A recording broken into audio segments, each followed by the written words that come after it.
Good evening and welcome to the highly anticipated 2026 Fantasy Baseball season kickoff show for the Angels in the Outfield Fantasy Baseball League.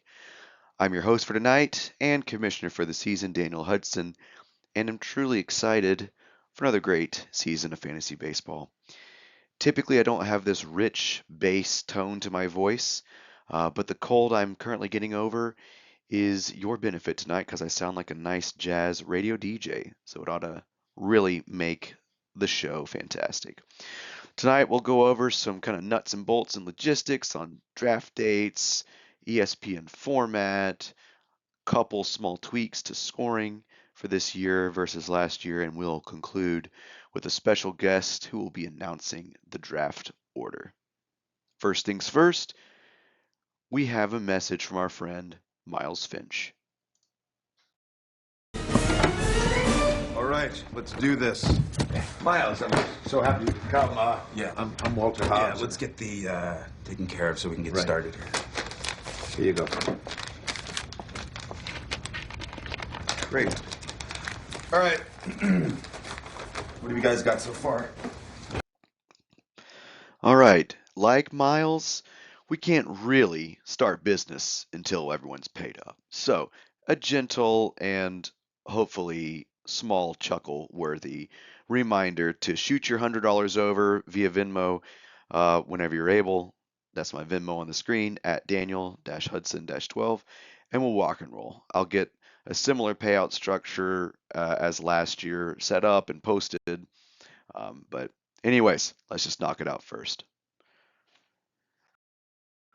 Secondly, the current plan for the draft date is Sunday, March 22nd at 8 p.m. Central Time. And the rationale, first of all, it's after the World Baseball Classic and spring training, so hopefully going to avoid injuries.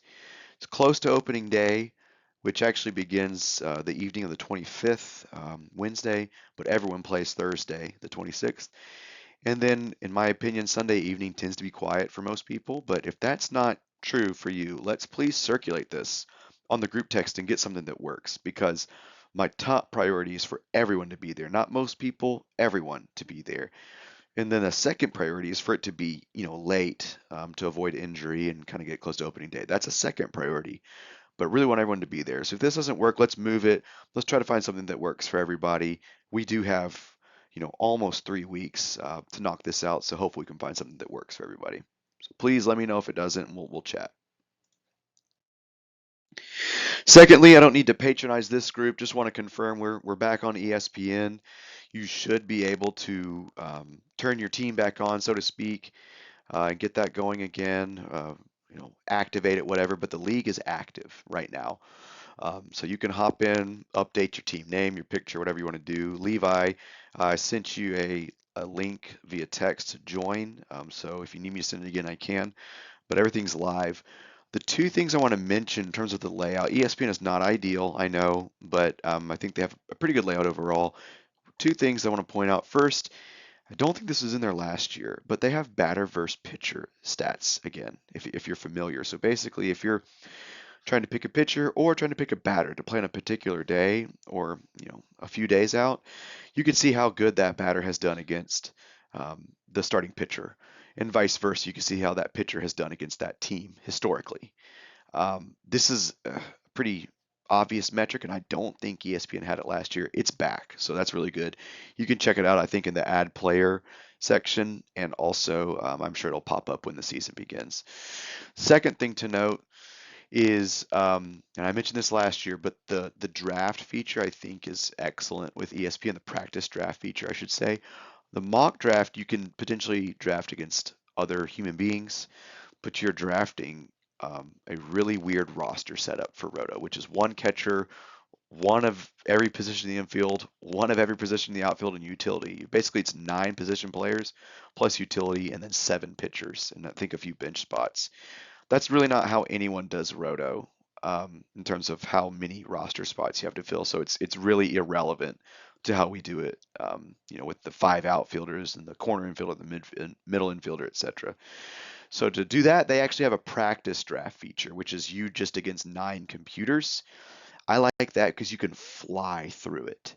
and it's already set to adjust to this league's statistics and scoring that we use. So anyways, there's a lot of other things to practice. I've probably spent too much time on this. Y'all know ESPN, I'm sure, but definitely check those two things out.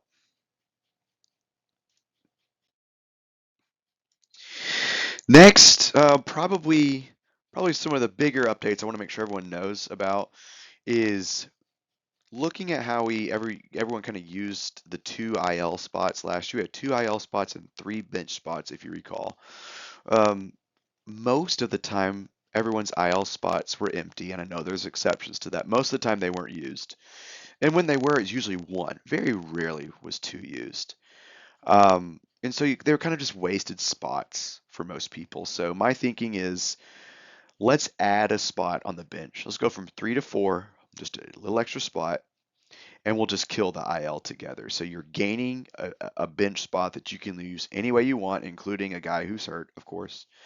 And with that, we're just going to take away the two IL spots that you couldn't use unless a guy was hurt. So I think that's a net gain. Anyways, maybe hopefully a little bit more useful for people. Second change is scoring. Rather than using quality starts as one of the six pinching stats that we reference for roto scoring, we're going to swap to innings pitched. And my simple rationale behind that is if managers in Major League Baseball don't care, why should we? Um, Great pitchers, who've got, 85 or 90 pitches and, through 5 innings have 9 strikeouts, they get taken out sometimes because it's just simply not important, as important as it was back in the day for most teams and for most pitchers. There's load management, there's middle relief that's quality, there's getting ready for the postseason, etc.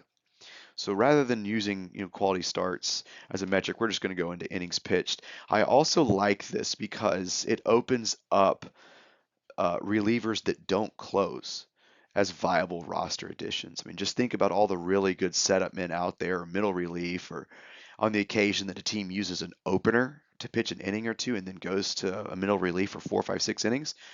That's valuable. Go grab that guy. You can get free innings pitched. Of course, if he's no good, your ERA and WHIP will suffer. But I really like how the entire pitching universe is now a viable option to draft or add or trade for your team. So that's a key swap there. And then the last one, this may, I think, at first glance not be super popular, but everyone just think about it. That's why I've got this picture of George Knox and Roger over here not looking too happy, but we're adding a second pitcher spot, excuse me, second catcher spot for this year. Catcher is really deep. If you've kind of flipped through, there's probably 20 viable catchers, and there's 10 teams in this league, so that's 20 catchers at least that will get drafted. If you leave it at one, it's really like, yeah, you could get Cal Raleigh early, he's great. You can get a Contreras in the middle or early too, and there's others, don't get me wrong. But it's an extremely viable option. Just take it with your last pick and just not even focus on it and not even care. It's almost like it's not even a position to worry about when you only have one. If you have two, now you can decide, do you want to take one early and take one late? Do you want to take two in the middle round? Do you want to take two late? Do you want to take one early and then one late? And that will obviously affect what you're not doing with that pick. If you're taking a catcher, well, you're not taking an outfielder, you're not taking a pitcher. It just introduces a lot more strategy in the draft and after. So with the catcher spot so deep, we're going to add a second spot this time. I was definitely not for this. The more I thought about it, the more I kind of read on it. I think this will make it a lot of fun. If in future years we're still doing this league and catcher has reverted to 5 or 6 good players, I'm happy to take this out. But I think we're kind of in a golden age of catchers who can hit, so be on the lookout for that. And just sort of before we get into the draft, that's next. We've almost been doing this for 10 minutes, so without further ado, unless I should say maybe a little bit more ado, the draft is coming, but a little bit of thought towards the future for what I'm envisioning. We got 10 guys in this league. And 9 of us are returning from last year, which I think is pretty amazing. You don't often see that with baseball, so that's awesome. Thanks for coming back, everyone. This has been really fun for me personally to get re-engaged with the sport of baseball, whether it's baseball card collecting or playing fantasy again, just watching all these games. I haven't done this stuff in 10 or 15 years until last year. So my thought is long term, if we're still doing this, I'd love to grow to 12 teams. Maybe more in the distant future, but I'd love to grow to 12 teams. No one needs to go out and find two more people right now. I'm not saying that, but I'd love to add two more teams in the future. I'd love to turn this thing into a dynasty league as early as next year, where you're keeping 75 to 90% of your roster and you have lots of bench spots for minor leaguers. We probably would need to leave ESPN to do that.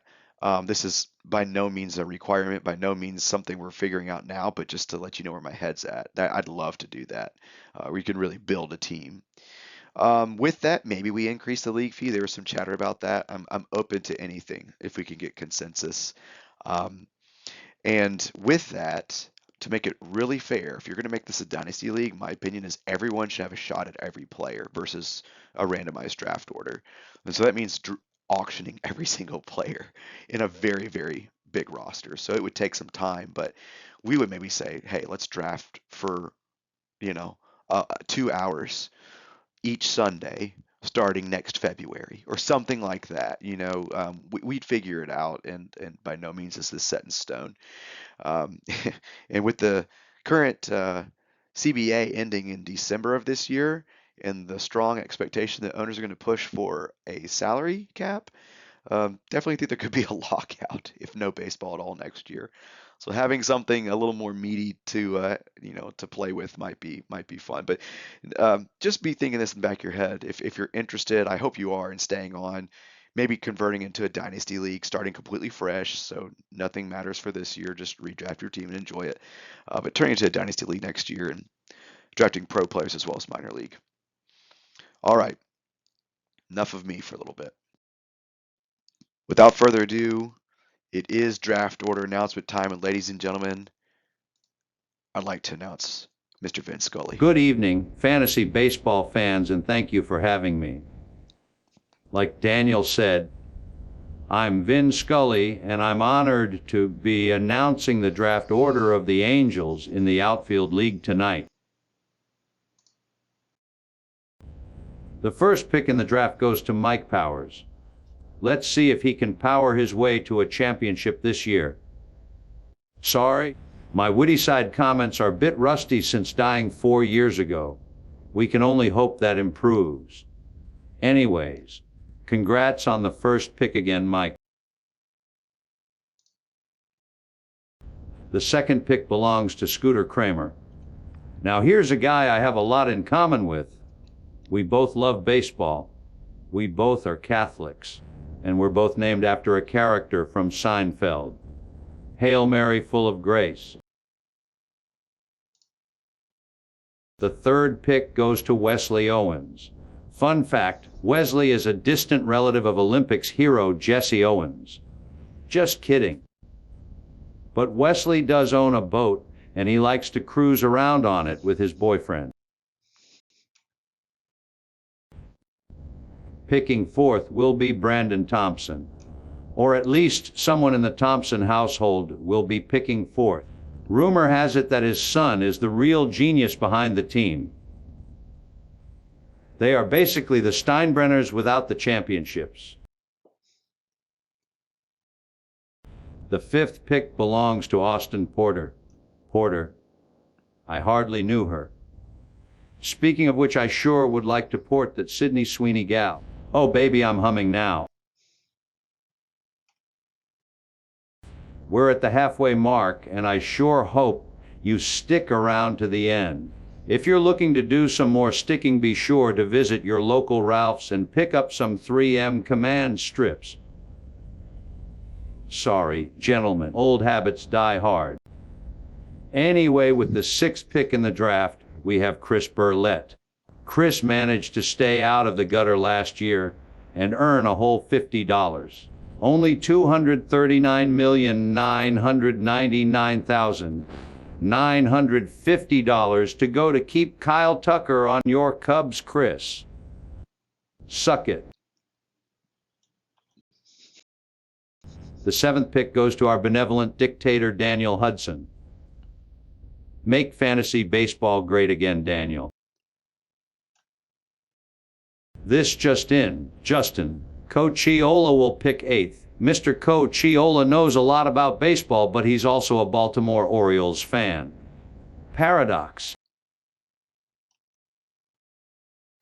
Rookie Levi Ledbetter will pick 9th. He is taking the spot left by Tim Netzel, who retired to spend more time with his family. Levi has a family too, but he prefers the comforts of baseball cards and professional wrestling. A welcome addition to the league.